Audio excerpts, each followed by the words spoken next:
Hello YouTube, on a bien avancé ces derniers temps sur la rénovation de la chambre. Bon, il nous reste encore quelques petites finitions à faire avant de pouvoir définitivement s'installer dans cette pièce. Mais pour l'heure, je crois qu'on a bien mérité de faire un petit break. Alors on va prendre quelques jours, on a été invité par des amis pour passer 3-4 jours à Noirmoutier. Et ça va nous faire du bien. Bon, j'ai regardé la météo, apparemment il va pleuvoir tout le week-end. Alors je me prépare pour l'occasion.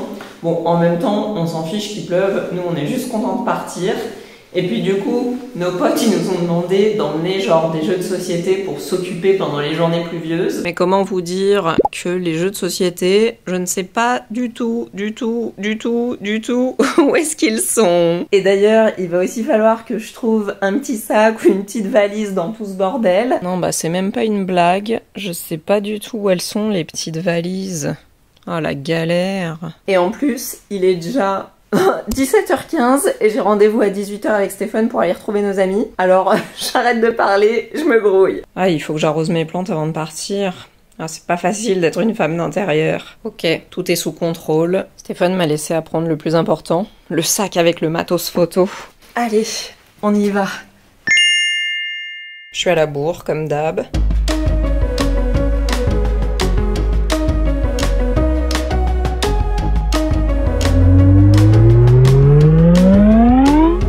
Stéphane, il parle que de la Dame Blanche, ça fait flipper. Mais après 6 heures de route, on est enfin arrivé. Ouais. Pourquoi t'as un vanity dans le coffre? Il y a quoi dedans? Il y a toutes mes affaires. Et là la meuf, elle prend pas une valise, elle prend un vanity. Il y a toutes ses affaires, le truc, il est minuscule.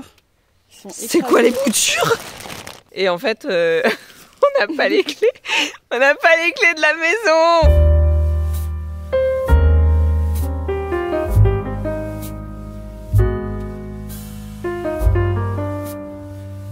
Il est 2h25 du matin et voilà, les mecs ont déjà sorti de quoi prendre l'apéro. C'est-à-dire que chacun ses priorités, nous on est en train de faire les lits et il y en a qui sont en train de gérer l'apéro en fait.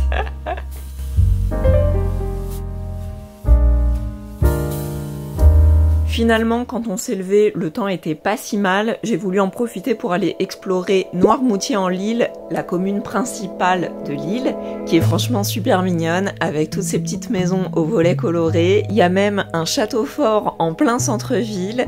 Et de l'autre côté de la rive, on a découvert un cimetière de bateaux. Et ça, les trucs tout déglingués, moi c'est vraiment un truc qui me fascine. L'après-midi, il a fait tellement beau qu'on a traversé la forêt pour aller faire une grande balade sur la plage.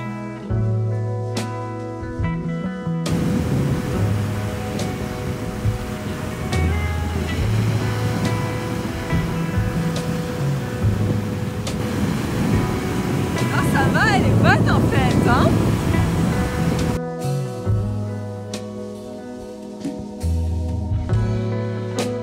Aujourd'hui, c'est la plus belle journée du week-end, alors on a un programme super chargé. D'abord, la plage de l'Anse Rouge, qui est un peu la carte postale de Noirmoutier.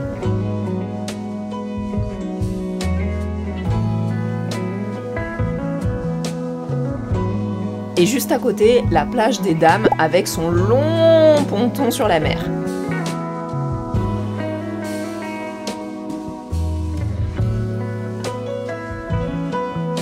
L'après-midi, on prépare les vélos pour aller faire une virée dans les marais salants. Franchement, cet endroit est magnifique. Il y a des kilomètres et des kilomètres de pistes cyclables.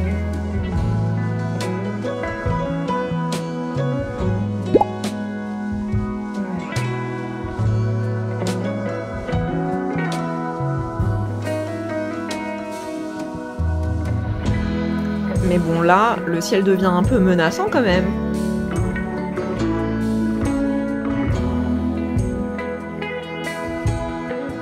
On était tranquille, en train de kiffer notre vie dans les marais salants. On s'est pris la pluie, le déluge sur la tête, on était trempés.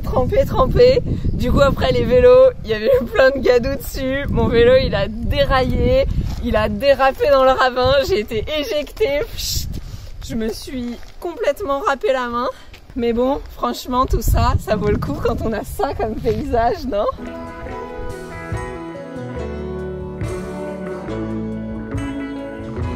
Cette fois, je crois qu'on va pas pouvoir échapper à la pluie.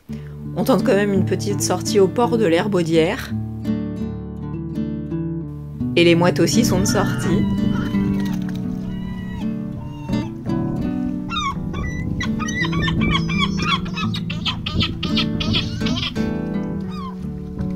Et je voulais aussi m'arrêter vite fait à la pointe de l'îlot. J'aurais bien marché jusqu'au bout, mais tout le monde était pressé de rentrer déjeuner. Et apparemment, c'était pas les seuls qui avaient envie de déjeuner. Oh, le pauvre! Enfin, tu le déranges pendant son repas. Regarde comme il a croqué la courgette! C'est donc le ventre bien rempli qu'on a bravé la pluie pour se rendre au passage du Gois.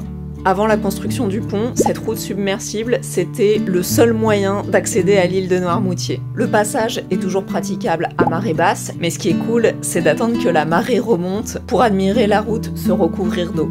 Et comme ça prend un peu de temps, on peut aussi voir la réserve d'oiseaux juste à côté.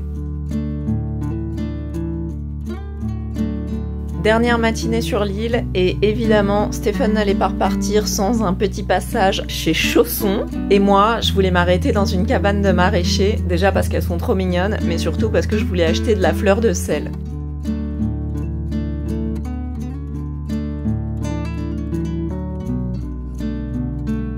Et j'ai même eu le droit de repartir avec un petit souvenir, une bouture du figuier de Barbarie qui était sur la terrasse.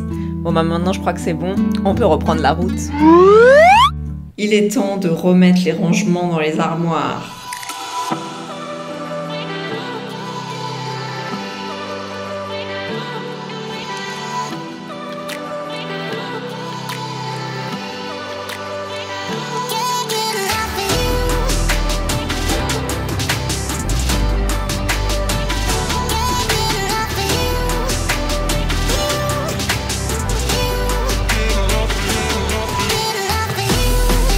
On a pas mal avancé sur le rangement du dressing et ça c'est plutôt cool parce qu'on est en train de libérer tout ce qu'il y avait de rangé dans les petites pièces pour pouvoir les vider totalement et commencer les travaux là-bas. Bon par contre, je sais pas du tout où est-ce qu'on va mettre tous les meubles qui sont dans ces pièces. En tout cas, pour le dressing, je suis contente parce qu'on a beaucoup plus de place que ce qu'on avait imaginé au départ. Il y a un truc qu'on n'a pas encore réglé qui va nous poser problème. Au niveau des étagères, dans les meubles de cuisine Delinéa, je sais plus comment on dit, de Leroy Merlin. En fait, vous voyez, sur ces meubles hauts ici, je suis contente, j'ai ressorti toutes mes robes de soirée et ça c'est trop cool parce que comme on va bientôt aller à un mariage, ça va me permettre de choisir ce que j'ai envie de mettre. Bref, c'est pas le sujet. Donc ce que je vous disais, c'est que ce meuble-là, enfin ces deux meubles-là, en fait on les a positionnés précisément au même endroit que viennent se positionner ces étagères-là. Ces étagères-là, dans l'absolu, on pourrait les déplacer, mais on les laisse ici parce que en fait nos grandes armoires, elles vont avoir des portes qui seront sur mesure et qui vont s'arrêter ici. On va pas faire une porte du sol au plafond, on va faire une première porte qui va s'arrêter ici et ensuite on va faire des plus petites portes qui vont venir fermer donc tous les petits caissons hauts et donc on a mis toutes les étagères, les dernières étagères hautes, toutes alignées au même endroit. Sauf que forcément ces caissons-là, comme c'est pas la même gamme, c'est pas les Pax Ikea, c'est les trucs de cuisine Leroy Merlin, et ben les trous, ils sont pas exactement au même endroit pour l'alignement des étagères. Donc on va être obligé de venir faire des nouveaux trous et fixer correctement et à niveau ces étagères supplémentaires pour pouvoir faire toutes nos petites portes qui vont être toutes de la même taille sur l'ensemble des armoires. Ah, il y a un truc que je voulais vous montrer, j'aime vraiment pas trop ces meubles, regardez, les étagères elles sont même pas fixées, genre si on tire un peu trop des vêtements, et ben on risque d'avoir l'étagère qui va sortir en même temps que les vêtements. Donc il va peut-être falloir qu'on trouve aussi un moyen de fixer ces étagères intermédiaires dans les meubles Leroy Merlin. Bon, les étagères d'angle, elles sont lourdes, donc et puis de toute façon elles sont coincées, donc elles peuvent pas sortir.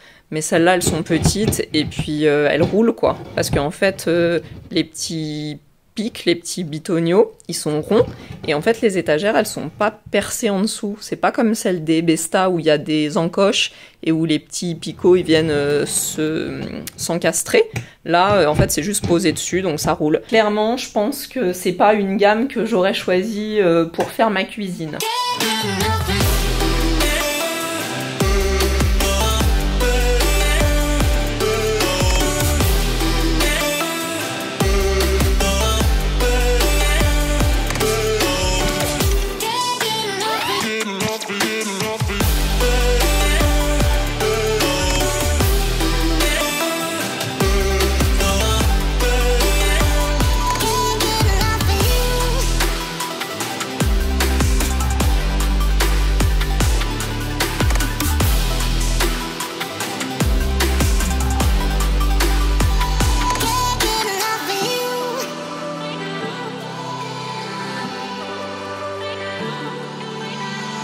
Il va nous rester un petit peu de rangement à faire, mais on fera ça plus tard parce que là, maintenant, l'important, c'est de venir positionner le lit. On a mis le tapis à l'endroit où va aller le lit. Comme ça nous permet de protéger le parquet parce que c'est ni le lit définitif, ni exactement l'emplacement définitif. Et en fait, bon, on n'a pas envie d'abîmer le parquet pendant cette période de transition. Ce qui veut dire que ce soir, on va dormir pour la première fois dans notre nouvelle chambre. Et on est quasiment à 1 an tout pile du jour où on a emménagé dans l'appartement. Donc il nous aura fallu 1 an avant d'emménager dans cette chambre. On a un lit. Bon, en définitif, il sera décalé parce que là, on l'a mis contre la prise ici pour que Stephen soit pas complètement dans le trou du futur placard. Mais en vrai, le lit, à terme, il sera complètement au milieu ici. Et puis, ce sera un plus grand parce que celui qu'on a, il fait 140 par 190. Et nous, on prendra un 160 par 200. En tout cas, c'est sur ces mesures-là qu'on s'est basé pour mettre nos interrupteurs, nos luminaires et tout ça. Et là, je sais pas si vous voyez, mais c'est pas exactement au milieu. Ici, on va avoir la place de mettre notre petit setup avec le meuble télé et l'ordi et tout.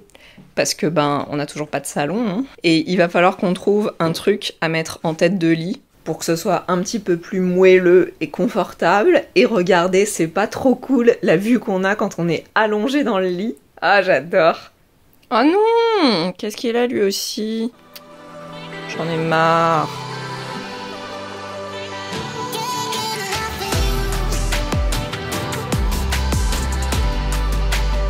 Ouloulou! Il va nous rester encore 2 choses à faire pour que cette pièce soit totalement terminée. La première, ça va être la construction des portes du dressing sur mesure, et la deuxième, ça va être l'installation du papier peint qui va se trouver sur la tête de lit derrière moi. Malheureusement, pour l'instant, on peut faire aucun des 2 trucs parce que les 2 dépendent de la même chose, et c'est la réception de nos panneaux de MDF qui vont nous servir justement à construire les portes. Donc on va encore être obligé de laisser cette pièce en stand-by, et en attendant, on va aller finir les travaux dans les petites pièces. Si vous êtes curieux de savoir quel papier peint on a choisi pour la tête de lit, vous trouverez toutes les infos et des inspirations dans cette vidéo. Et pour voir toutes les étapes de la rénovation de cette chambre, vous trouverez toutes les vidéos dans cette playlist. Sur ce, je vous fais des bisous et je vous dis à la semaine prochaine.